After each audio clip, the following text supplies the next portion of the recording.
Sveiki visiem! Mani sauc Matthew Roze, bet mans latviešu vārds ir Maču.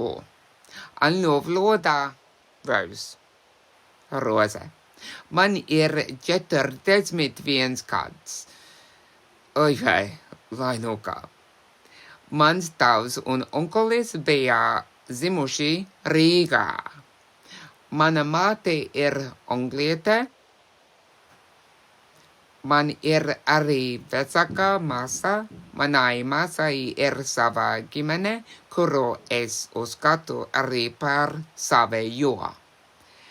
Man ir arī tante, divas mācīcas un brālēns. Es dzīvoju Londonā.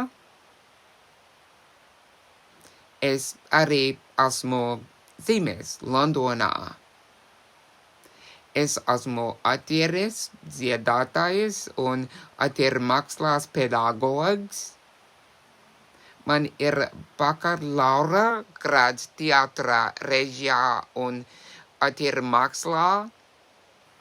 Es runāju tā sausamajā latviešu valodā. Es vēl mācos latviski. Ne pārzinu valodu, bet es tieku tik un tā.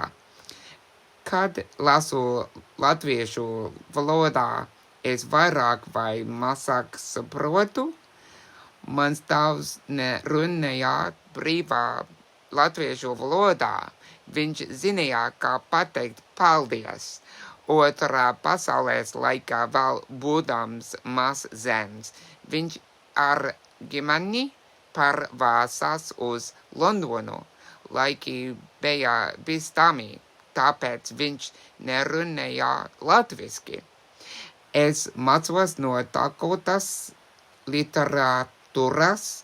Es arī mācos no latviešu subtitriem valodas stundas. Paldies, Rota!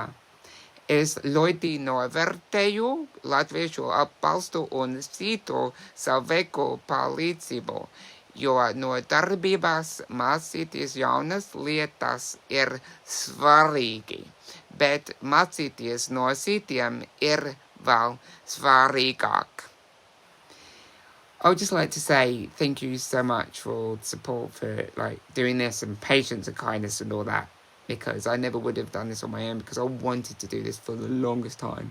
So thank you so much for the help and patience and everything. So yeah, liels paldies, thank you, liels paldies, thank you, bye.